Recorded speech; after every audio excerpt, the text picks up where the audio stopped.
Alright, here's 5 habits that drastically changed my life. Number 1 is sunlight in the morning and no screens before bed. Andrew Huberman, a professor at Stanford and also my life mentor, explains that getting 5 to 30 minutes of unfiltered sunlight to the eyes in the morning sets circadian rhythms, which is your body clock, allowing you to sleep and wake at the right times. People think blue light is bad, but it's not when it's used correctly. Natural sunlight has blue light and signals spiking cortisol, thus allowing you to wake up. And it has a host of other benefits such as hormone optimization, helping mood, and helping recovery. Disclaimer, however, the time spent absorbing the light depends on the weather. So obviously if it's an overcast day, you're going to be spending a lot more time in the sun to get enough sun, so adjust accordingly. So my protocol involves a 20 to 30 minute walk to not only absorb sunlight but also get blood flowing throughout the whole body, kind of a warm up before the day starts. You might also say, like, why not just walk on a treadmill?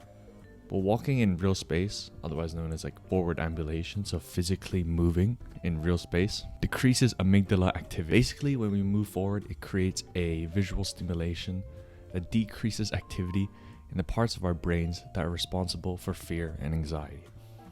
In summary, walk roughly 20 to 30 minutes every day in the morning to improve mental and physical health. Number 2 is cleaning your room in the morning. I know it's surprising how simple this one sounds, yet so many people don't do it. Some people will say, why make your bed if you know that later you'll mess it up when you get into it? And that does make sense. Let me explain to you why you should not do that. The book Atomic Habits explains that the body has 11 million sensory receptors, and approximately 10 million of those receptors are dedicated to sight. Experts estimate that half of the brain's resources are spent on processing just the visual. In the book, it says that given that we are more dependent on vision than any other sense, it should come to as no surprise the visual cues are the greatest catalyst of our behavior. For this reason, a small change in what you can see can lead to a big shift in what you do. As a result, you can imagine how important it is to live and work in environments that are filled with productive cues and devoid of unproductive ones. So basically, having a messy bed is not only visually cluttering, but also mentally cluttering.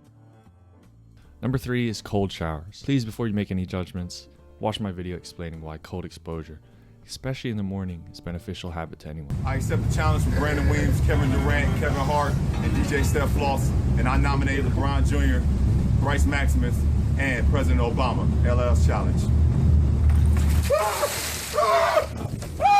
Basically, in summary of the video, you're training yourself to tolerate stress while keeping a calm and rational mind. Also, cold exposure helps boost immune function. It also helps boost recovery through reduced inflammation, and finally elevates dopamine, leaving you feel motivated to tackle the day. Number 4 is meditation. Meditation is crucial in maintaining good mental health. It allows you to see that it is difficult to control your thoughts, i.e., when I say don't think of a pink elephant, you thought of a pink elephant, didn't you? Meditation helps you dissociate from your thoughts, allowing you to be present in the moment and think clearly. You probably will say that, I can never stay focused for so long. And I'm here to tell you that that's not the point, right? The point is to stay focused for as long as possible, and then when your mind wanders off, you consciously make an effort to bring it back into focus. I liken it to repetitions in the gym, but instead of training your bicep muscles, you're training your brain muscle.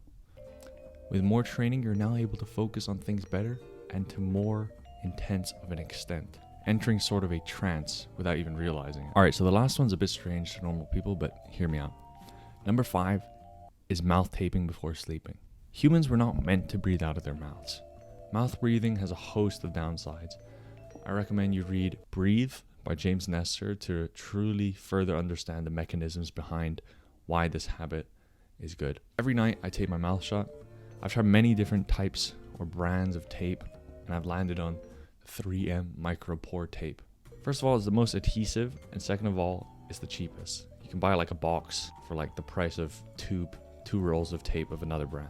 So that's 5 habits I deem relatively easy to implement into your life that will make a positive compounding effect that I always talk about. There are many other small quirks or habits that I do, so maybe I'll make a part 2 to this video.